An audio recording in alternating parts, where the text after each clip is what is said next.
आप लोगों का स्वागत करती हूँ एडोटॉप चैनल में, मजेदार से सीखने और सिखाने वाले चैनल में। केमिस्ट्री पढ़ा रही हूँ मैं आप लोगों को और आज बता रही हूँ मैं आप लोगों को फैराडेज लॉ ऑफ इलेक्ट्रोलिसिस। ये सबसे पहले मैं इसमें डिस्कस करने वाली हूँ, डायरेक्टली हम जंप नहीं करेंगे लॉज के ऊपर। पहले मैं आपको बताऊंगी कि इलेक्ट्रोलिसिस होता क्या है, देन फैराडे ने क्या लॉज बनाए इलेक्ट्रोलिसिस को लेके। बच्चों, इलेक्ट्रोलिसिस यानी कि इलेक्ट्रिसिटी से तोड़ना किसी मॉलिक्यूल को, एक मॉलिक्यूल को उसके एलिमेंटल फॉर्म में अलग अलग कर देना। से फॉर एग्जांपल मैं NaCl लेती हूँ, सोडियम क्लोराइड ये मॉलिक्यूल है। अगर मैं मोल्टन सोडियम क्लोराइड के अंदर इलेक्ट्रिसिटी पास करती हूँ तो ये क्या होगा, ये टूट जाएगा सोडियम में एंड क्लोरीन में, जिनसे ये बना हुआ है। अगर मैं बैलेंस करूं तो ये बैलेंस हो गया। इस तरीके से इलेक्ट्रोलिसिस हो गया। इसका कैसे होगा वो भी समझाऊंगी मैं। मतलब एक कंपाउंड लिया था, वो एलिमेंटल फॉर्म्स में टूट चुका है। ठीक है, इलेक्ट्रोलिसिस डिटेल अभी करेंगे। फैराडेज लॉ क्या, फैराडे क्या बताता है कि इलेक्ट्रिसिटी का इस्तेमाल हो रहा है, एक कंपाउंड के अंदर हो रहा है, एलिमेंट्स में कन्वर्ट हो रहा है। तो हम बात करेंगे कि हम कितना करंट पास करते हैं, तो कितना मेटल, ये एलिमेंट मेटल हो चाहे ये नॉन मेटल हो, जो भी हो, जो दोनों चीजों में से जो कंपाउंड में से टूट करके निकले हैं एलिमेंटल फॉर्म, कितना निकलेगा, कितना निकलेगा। क्वांटिटी के बारे में हम बात करते हैं। This is quantitative analysis. Faraday's law बताता है कि कितना करंट अगर हम पास करेंगे तो कितना हमारे को कंपाउंड में से एलिमेंटल फॉर्म में जिस चीज से कंपाउंड बना हुआ था उसके एलिमेंट्स जो अलग हो गए हैं वो कितना निकलेंगे। That is Faraday's law. तो सबसे पहले मैं बात कर लेती हूँ इलेक्ट्रोलिसिस की। चलो NaCl की ही बात कर लेते हैं। Sodium chloride, extraction of metals है ना। आप लोगों को मालूम है जो हाईली रिएक्टिव मेटल्स होते हैं उनको हम केमिकल तरीके से अलग कर ही नहीं सकते। हम लोगों को उसके लिए क्या निकालना पड़ता है, इलेक्ट्रिसिटी से उनको एक्सट्रैक्ट कर सकते हैं, केमिकल प्रोसीजर से नहीं अलग होते। तो इसी रिएक्शन को, ये जो हो रहा है ना, ये मैं आप लोगों को करके दिखाती हूँ होता क्या है, प्रोसेस क्या है। एक सेल ले लिया कोई भी जिसमें से हम इलेक्ट्रिसिटी पास करेंगे। बेटे ये चीज़ ध्यान रखेंगे, इलेक्ट्रिसिटी कभी भी सॉलिड स्टेट में पास करेंगे तो हमें रिजल्ट नहीं मिलेगा। आयंस बनाने हैं, आयंस अलग अलग करने हैं उनके, और आयंस अलग अलग होने के लिए उन्हें या तो लिक्विड स्टेट में होना पड़ेगा, मोल्टन स्टेट में, या फिर पानी में डिजॉल्व हो। तो फिर वो प्रोडक्ट क्या होंगे वो हम बात की बात है वो भी करेंगे। जब हम इलेक्ट्रिसिटी पास करते हैं तो बेटा आप लोग बहुत अच्छे से जानते हो, एक इलेक्ट्रोड होती है एनोड एंड दूसरी इलेक्ट्रोड होती है कैथोड। करेक्ट है, एक एनोड और एक कैथोड। नाउ यहां पे हम लोग इसमें से इलेक्ट्रिसिटी पास करेंगे इस तरीके से। एनोड पे याद रखेंगे हमेशा होता है ऑक्सीडेशन, ऑक्सीडेशन, करेक्ट। कैथोड पे हमेशा होता है रिडक्शन। ये कुछ नहीं है, ये पिटाई हो रही है उन बच्चों की जिन्होंने आपस में गिफ्ट्स एक्सचेंज किए थे और पिटाई करके चलो अपने अपने गिफ्ट्स वापस लो, अपने घर चलो, ये वाली कहानी और कुछ नहीं है। देखो यहाँ पे सोडियम और क्लोरीन ने दोस्ती की, कैसे की अभी बताती हूँ मैं। सोडियम के पास 1 इलेक्ट्रॉन था, क्लोरीन के पास कितने इलेक्ट्रॉन थे बच्चों, 7 इलेक्ट्रॉन। दोनों के बीच में दोस्ती हो गई। सोडियम ने 1 इलेक्ट्रॉन दे दिया क्लोरीन को और किस में कन्वर्ट हो गया, sodium ion and chloride ion, और दोनों दोस्त हो गए एक साथ। चलो गिफ्ट्स एक्सचेंज हो गए। अब इलेक्ट्रिसिटी आई, एक एक मारा इन दोनों को डंडा और कहा चलो, सोडियम को बोला ये जो इलेक्ट्रॉन क्लोरीन को तूने दिया है ये वापस अपना ले, चलो वापस सोडियम बन। क्लोरीन को बोला चलो इसका इलेक्ट्रॉन वापस दो, अपने आप वापस से क्या बनो, क्लोरीन गैस बनो। यही कहानी हो रही है, यही बनाएंगे अभी हम लोग। क्या है, ऑक्सीडेशन यानी कि लॉस ऑफ इलेक्ट्रॉन। कौन करेगा, जिसने इलेक्ट्रॉन लिया था वही तो वापस लूज करेगा ना। सोडियम तो पहले ही दे चुका था मस्ती मस्ती में, डंडा लगने के बाद कौन देगा, जिसने लिया था। ठीक है, तो यहाँ पे क्लोरीन एक एटम क्या करेगा, एक इलेक्ट्रॉन लूज करेगा। तुम्हें मालूम है ना जब इलेक्ट्रॉन लूज होता है तो हम किस साइड लिखते हैं, राइट हैंड साइड लिखते हैं। यहां तक तो बात ठीक है, लेकिन क्लोरीन ऐसा ये तो नेचर में पाया ही नहीं जाएगा। किस फॉर्म में पाई जाती है, गैस में Cl2। अब एक और बात कर लेते हैं, Cl2 होने के लिए क्या कंडीशंस होती हैं? 1 2 3 4 5 6 7, 2 क्लोरीन के एटम साथ आएंगे और एक एक इलेक्ट्रॉन शेयर करते हैं, तब ये Cl2 बनाते हैं ना। अभी इसके पास कितने इलेक्ट्रॉन थे? 8 थे, एक एक्स्ट्रा ले रखा था सोडियम से, ये वापस चला गया। अब इसके पास कितने? 7, ये इसी कंडीशन में आ चुका है। तो क्लोरीन बनाने के लिए कितने चाहिए? 2 क्लोरीन के एटम्स। तो एक और क्लोराइड बतेरे थे यहाँ पे, दुनिया जहान के थे, डंडे सबको पड़े हैं इलेक्ट्रिसिटी के। अब एक और क्लोराइड आया और एक क्लोरीन एटम बना, एक और इलेक्ट्रॉन लूज हो गया। ओवरऑल रिएक्शन इसको लिखूंगी तो कैसे लिख सकती हूँ मैं? 2 chloride ions gives you chlorine gas and 2 electrons. Correct? ये कहाँ हो रहा है? एनोड पे हो रहा है। Very nice. ये इलेक्ट्रॉन कहाँ जाएंगे अब? मतलब एनोड पे कौन लिबरेट हो गई? क्लोरीन गैस लिबरेट हो गई, ठीक है। ये इलेक्ट्रॉन कहाँ जाएंगे? कितनी हुई वो फैराडे बताएगा, अभी बात करेंगे हम। इलेक्ट्रॉन्स यहाँ कहाँ इकट्ठे हो जाएंगे? इधर इकट्ठे हो जाएंगे। करेक्ट होंगे कि नहीं? जितने ज्यादा इलेक्ट्रॉन्स लूज होंगे यहाँ इकट्ठे हो जाएंगे। अब पोटेंशियल डिफरेंस तो क्रिएट होगा। पोटेंशियल डिफरेंस क्रिएट होगा तो ये इलेक्ट्रॉन कहाँ मूव करना शुरू करेंगे? दूसरे टर्मिनल पे। ये इलेक्ट्रॉन्स मूव करके यहाँ आ जाएंगे। बात तो वही थी ना, सोडियम ने दे रखा था इलेक्ट्रॉन, वो वापस आना है ना। क्लोरीन ने छोड़ दिया, ले भाई तू ले जा अपना इलेक्ट्रॉन, मुझे पड़ रही है इलेक्ट्रिसिटी के डंडे। सोडियम कह रहा है आने दे भाई, मुझे वापस लेना है जो इलेक्ट्रॉन मैंने तुझे दिया था, डंडे पड़ रहे हैं। तो वो यहाँ होगा। यहाँ क्या होगा? एक सोडियम आयन जो इलेक्ट्रॉन लूज कर चुका था, ये वापस से ये जो इलेक्ट्रॉन आए हैं गेन करेगा और किस में कन्वर्ट हो जाएगा? सोडियम मेटल में। तो यहाँ पे देखो ये क्या थे? सोडियम आयन था, यहाँ पे क्लोराइड आयन था। क्लोराइड यहाँ पे Cl2 बन के लिबरेट हुआ, सोडियम आयन यहाँ पे क्या डिपॉजिट हो जाएगा? सोडियम मेटल बन के डिपॉजिट हो जाएगा। और हम इनको बैलेंस करेंगे तो ऐसे इस तरह से 2, इसीलिए वैसे इस हाफ रिएक्शन को बैलेंस करने की जरूरत नहीं है, लेकिन हमें किसको बैलेंस करना होगा? 2 इलेक्ट्रॉन्स। 2 इलेक्ट्रॉन्स कहाँ आएंगे? इसको भी हम 2 से मल्टीप्लाई करेंगे तब तो ये 2 इलेक्ट्रॉन्स होंगे। ओवरऑल रिएक्शन क्या हो गई?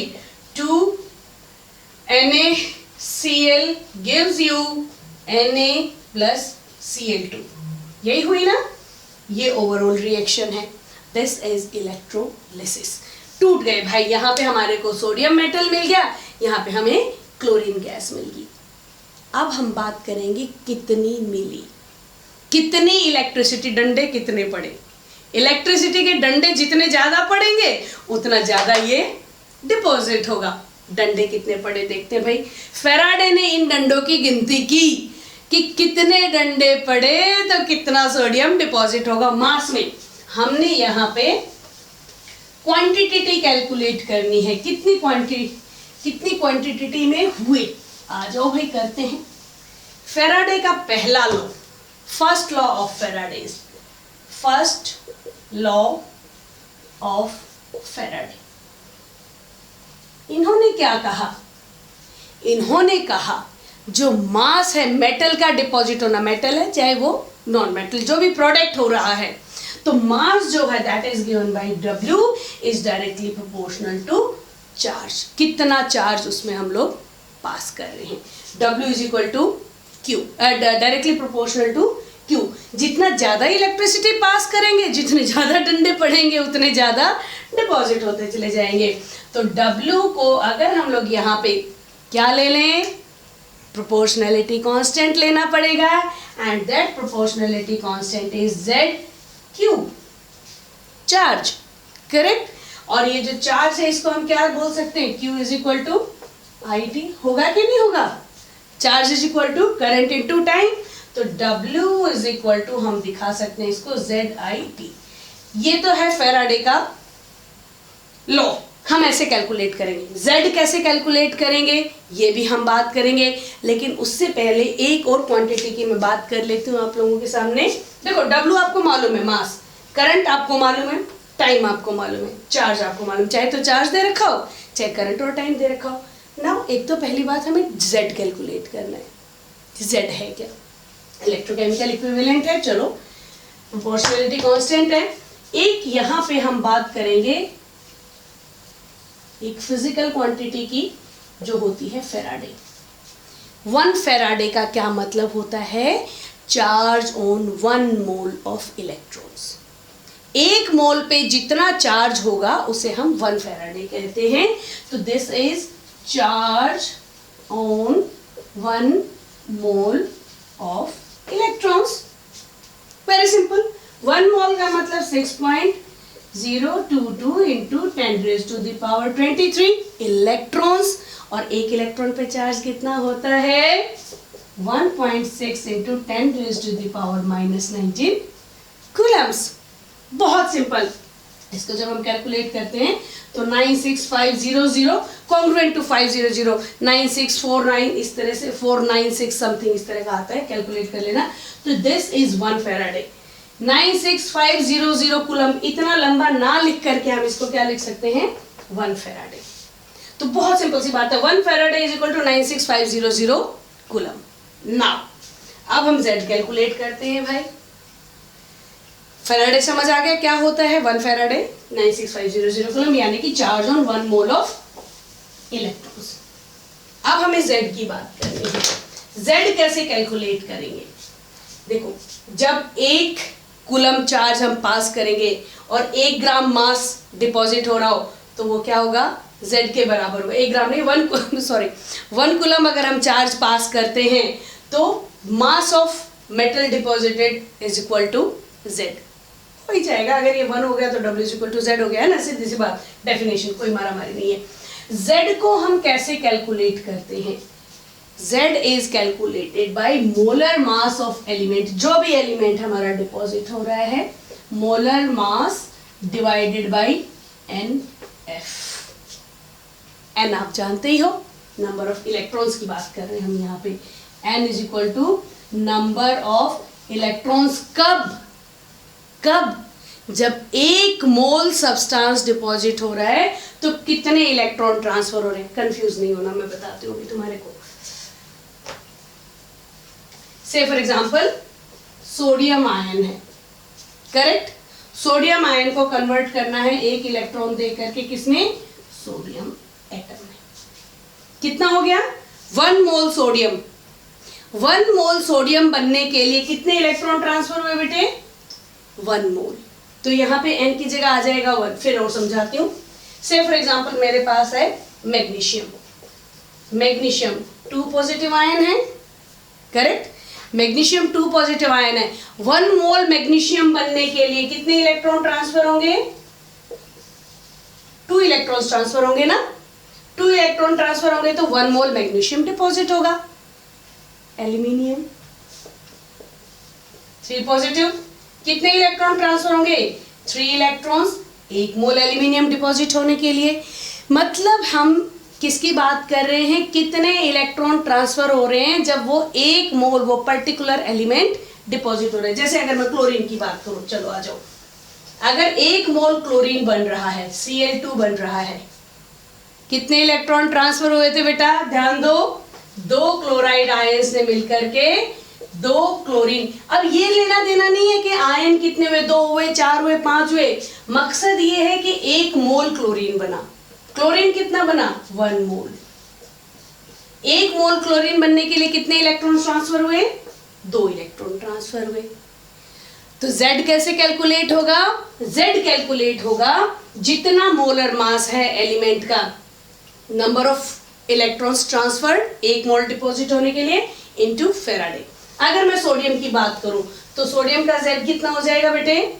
सोडियम का Z is equal to sodium का मोलर मास 23 डिवाइडेड बाय कितने मोल ऑफ इलेक्ट्रॉन ट्रांसफर हो रहे हैं? 1 इनटू फेराडे इज 96500। क्लियर है? अगर मैं मैग्नीशियम की बात करूं तो मान लो मेरे को मैग्नीशियम का Z कैलकुलेट करना है। मैग्नीशियम का मोलर मास 24, कितने इलेक्ट्रॉन ट्रांसफर हो रहे हैं? 2 इलेक्ट्रॉन, तो 2 इंटू 96500, करेक्ट है? अगर मैं बात कर रही हूं क्लोरीन का, से फॉर एग्जांपल मेरे को क्लोरीन का Z कैलकुलेट करना है। मोलर मास कितना हो गया? Cl2 है, ध्यान रखना, क्लोरीन एटम नहीं है। अगर क्लोरीन एटम होता तो 35.5 होता। Cl2 है, मास कितना हो गया? मास हो गया 71। 2 क्लोरीन के एटम्स हैं, कितने इलेक्ट्रॉन ट्रांसफर हुए? 2, तो 2 × 96500। समझ आ गई? Z कैसे कैलकुलेट करेंगे? अब हमारे को किसी का भी कैलकुलेट करना है मास डिपॉजिटेड। Z तो आपको कैलकुलेट करना आ ही गया, मास डिपॉजिटेड कैलकुलेट करना है तो कैसे करोगे? बहुत सिंपल सी चीज है, W = ZIT। कितनी मजेदार चीज है, कोई टफ हो रही है? बिल्कुल बहुत आसान है। इससे हम लोग बहुत सारे कैलकुलेशन सब करेंगे। से फॉर एग्जांपल आपको कहा जाता है कि calculate the mass of sodium and chlorine deposited in the electrolysis of molten NaCl when current दे दिया, say for example 965 कूलम दे दिया for 10 seconds। क्या होगा? सोडियम का यहाँ निकाल लो, सबसे पहले अलग से सोडियम का निकल जाएगा। सोडियम के लिए ZIT, Z कितना हो गया? 23 divided by 1 mole of electron transfer हो रहा है 96500 इंटू I करंट कितना ट्रांसफर हो रहा है? 96, आसानी के लिए ऐसे ले लेते हैं 965, कैलकुलेशन आसान हो जाएगा। 965 कितनी देर तक ट्रांसफर हो रहा है? 10 सेकेंड्स के लिए ट्रांसफर हो रहा है।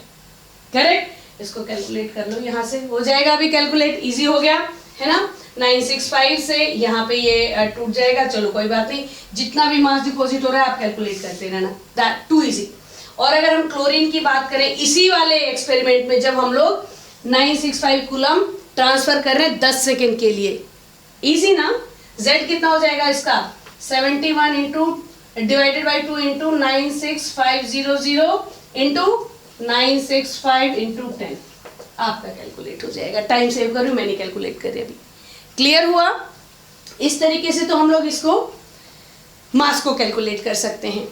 कुछ और अभी इस पे न्यूमेरिकल्स करा देती हूँ मैं आप लोगों को, किस तरह से क्वेश्चंस आएंगे। क्या कह रहा है? ये कह रहा है इसमें हम लोगों को कैलकुलेट करनी कितनी इलेक्ट्रिसिटी चाहिए। मास ऑलरेडी गिवन है, 50 ग्राम एल्यूमिनियम निकालना है, आपको W मालूम है, ठीक है।